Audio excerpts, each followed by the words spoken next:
Party మీద అభిమానులు లోపలికి వెళ్ళారు. ఓకే. పార్టీ మీకు కొరియర్ వ్యవస్థను అప్పచెప్పింది, ఆ కొరియర్గా చేస్తున్నారు. మీకు కుటుంబానికి కావాల్సిన ఖర్చులు డబ్బులు అంత పార్టీ ఇస్తుందా, లేదు మీరు సంపాదించుకున్న డబ్బులే ఖర్చు పెట్టివారా? యాక్చువల్గా పార్టీకి సంబంధించి ఒక్క రూపాయి మా ఇంటికి ఇవ్వదు, మాకు కూడా ఇవ్వదు. అంటే మాకు డబ్బులు ఇస్తే ఎందుకంటే మేము అక్కడ రూమ్ తీసుకున్నాము పార్టీ కోసం, ఇంకోటి మేము అక్కడ పని చేయాలి, డ్యూటీ చేయాలి, ఏదో పని చేయాలి, ఖచ్చితంగా చేయాలి. మాకు ఎంత అమౌంట్ వస్తుంది శాలరీ, ఈ శాలరీ కూడా మేము లెక్క రాయాలి మళ్ళీ పార్టీకి. నాకు 10,000 వస్తున్నాయి, ఆమెకు 10,000 వస్తున్నాయి, 20,000 రూపాయలు మాకు లెక్క ఉంది. మన పార్టీ మాకు ఎంత ఇచ్చింది అమౌంట్, 50,000 ఇచ్చిందా, 1,00,000 రూపాయలు ఇచ్చిందా, దాన్ని మేము మొత్తం లెక్క రాయాలి.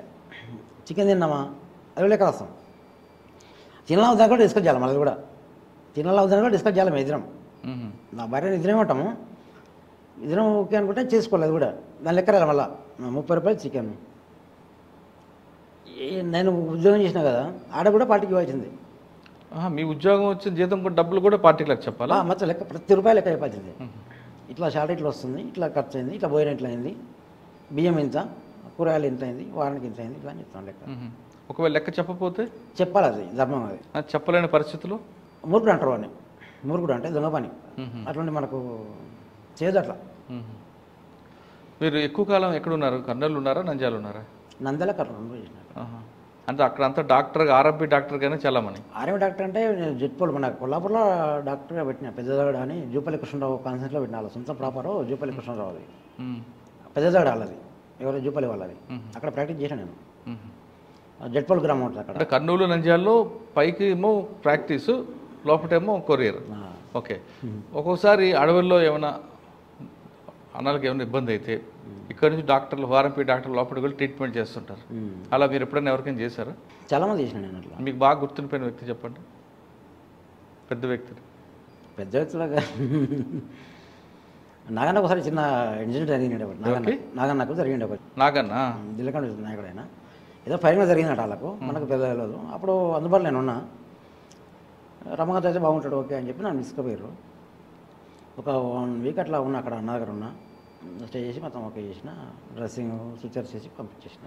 అంటే మీరు అంత పర్ఫెక్ట్ డాక్టర్ కాదు కదా, ఒక బుల్లెట్ తీయడం ఎలా? బుల్లెట్ లేదు, అది ఫైరింగ్ వెళ్ళిపోయింది నాకు కూడా. అంటే ఇప్పుడు నేను ఒక దగ్గర కొంచెం ఫైరింగ్ అప్పుడు నంద్యాల కొంచెం చిన్న ఫైరింగ్ అయ్యాడు, జస్ట్ రప్చర్ వెళ్ళిపోయింది అంతే. ఇది స్విచర్ నేనే వేసుకున్నా, మరి ఎట్లా అంటే నేనే వేసుకుంటా. ఇప్పుడు కడుపు నొప్పి లేదా ఇంకా చిన్న చిన్న రోగాలు టాబ్లెట్స్ ఎవరు ఇస్తారు? కిట్ ఉంటుంది, మెడికల్ కిట్ ఉంటుంది దళంలో మెడికల్ కిట్ ఉంటుంది, అన్ని టోటల్ టాబ్లెట్స్ ఉంటాయి. ఆ టాబ్లెట్స్ మొత్తం ఒక మెడికల్ కిట్ ఒకరి దగ్గర ఉంటుంది. షాక్ సభ్యులు ఉంటారు, డిప్యూటీ కమాండర్ ఉంటాడు, కమాండరు, అట్లా వాళ్ళ సైన్ బట్టి అలా ఉంటుంది మొత్తం. ఎంతకాలం? 6 సంవత్సరాలు ఉన్నారా మీరు? నాకు టోటల్ 8 ఇయర్స్ మొత్తం అక్కడ. 8 ఇయర్స్ పార్టీలో. అక్కకి సేమ్ నా పెళ్ళి అక్కడే అయింది. ఇద్దరు 8 సంవత్సరాలు పార్టీలు ఉన్నారు. ఎక్కువ కాలం కర్నూలు, నంద్యాల ఉన్నారు. మీరు ఏ కుల వ్యవస్థ కోసం వ్యతిరేకించి వెళ్ళారో దాని మీద పోరాటం చేశారా? నేను ప్రస్తుతం కూడా ఇప్పుడు కూడా అదే చేస్తున్నాను వాస్తవంగా అయితే. నేను వచ్చేసి మాల, మా భార్య గౌడు, అక్క మా భార్య గౌడ్స్. మా పెద్దక్క వచ్చేసి వనపర్తిలో ఉంటుంది, వనపర్తి, ఆమె మా అక్క కదా. మా బావ ఎస్సీ మాదిగా, ఆయన కానిస్టేబుల్ డిపార్ట్మెంటు. కలకొల్లో మా అవనే ఉంటుంది ఒక ఆమె, సిస్టర్ ఆమె. ఆయన ఒక బీసీ తెలుగుని పెళ్లి చేసుకున్నది. మా తమ్ముడు ఉంటాడు, అంటే మా కొలిక్కి ఉంటాడు, నాగరాజు డిస్ట్రిక్ట్లో ఉంటాడు, ఒక రెడ్డి సమాజం చేసుకున్నాడు. మా పెద్దన్న అంటే మా పెద్దమ్మ కొడుకు ఉంటాడు, ఒక ఆయన వెంకటస్వామి అని చెప్పి, ఆయన ఒక ఎస్టీ ఆమె చేసుకున్నాడు. అంటే మా దగ్గర ఎన్నికలు ఇప్పుడు మీకు ఆలోచన వరకు ఎస్సీ, ఎస్టీ, మన బీసీ, ఓసీ అన్నీ ఉన్నాయి మీ దగ్గర. ఒకటి దొరలేరు మా దగ్గర, అంటే అన్నీ మేము సరిసమానం, ఏ కులం అనేది లేదు మీ దగ్గర. మా ఇంట్లో లేదు అది, మేము అన్నీ బాగానే ఉన్నాం అందరం. కరెక్టే. పార్టీలో దానికి వ్యతిరేకంగా పోరాటం చేశారా మీరు ఎప్పుడైనా? మీరు చేయకపోయినా పార్టీకి తీసుకెళ్లారు, పార్టీ దృష్టికి ఇలా జరుగుతుంది మా గ్రామంలో, దీని కుల వ్యవస్థ మీద కొన్ని మ్యారేజ్ చేసిన అక్కడ. మ్యారేజ్ కాదు, గ్రామాల్లో ఉన్న ఈ కుల వివక్ష మీద పోరాటం చేయాలని పార్టీ దృష్టికి తీసుకెళ్లారా? నేను తీసుకుపోయినా దాడి కూడా చేసినాం అక్కడ. ఎక్కడ? పెద్దదగడలా కానీ, జడ్పోల్లా కానీ, చాయ్ గ్లాస్ లాగా వేరే ఉంటాయి, డిఫరెంట్ ఉంటాయి అలా. అప్పట్లో కూడా మేము దాడులు చేసినాం. నేను చెప్పింది దగ్గర ఉండే, ఎందుకంటే ఇట్లా వివక్ష ఉందన్న ఇట్లా అని చెప్తే మన కొరియర్ వస్తా కదా, మనం చెప్పడమే మన బాధ్యత, చేయడం వాళ్ళు. మీకు ఈ పనిచేసిన కాలంలో మీకు బాగా సంతృప్తి చెందిన సంగతి చెప్పండి.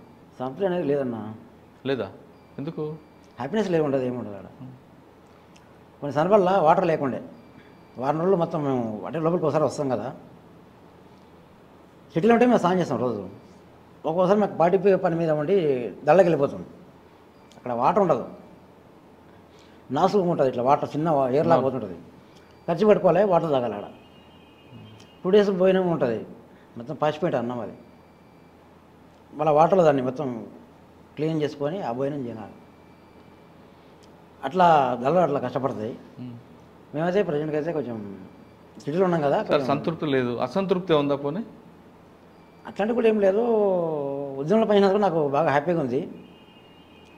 యాక్చువల్గా ఓపెన్గా ఏంటంటే ప్రజెంట్గా నడుస్తున్న రాజకీయాల్లో తెలంగాణ కోసం పోరాటం చేశారు చాలామంది, కొంతమంది అమరులు అయ్యారు. నెక్స్ట్ ఏంటంటే దురపాలన అయింది. నెక్స్ట్ ఇప్పుడు ఏమైంది, రెడ్డి పాలన వచ్చింది. దళిత సామాజిక వర్గానికి సంబంధించినటువంటి నాయకత్వం లేదు కదా ఇప్పటికి కూడా. దానికి కారణం ఎవరు? మనం ఏమంటున్నాం అంటే ఎస్సీ ఎస్టీ బీసీ మైనారిటీస్ మొత్తం అంటున్నాం. ఎస్సీ సంబంధించి ఒకడు రాష్ట్ర నాయకుడు అంటాడు, మాలోళ్ళకి మాదివానికి ఒక రాష్ట్ర నాయకుడు అంటాడు, బీసీ గోళ్ళానికి ఒక నాయకుడు అంటాడు. అంటే విభజించి పాలిస్తారు వీళ్ళంతా. అంటే ఇప్పుడు ఎస్సీ ఎస్టీ బీసీ మైనారిటీస్ ఎక్కడ ఉంది? అంబేద్కర్ రాసింది ఏంది? రాజ్యాంగం ఏముంది?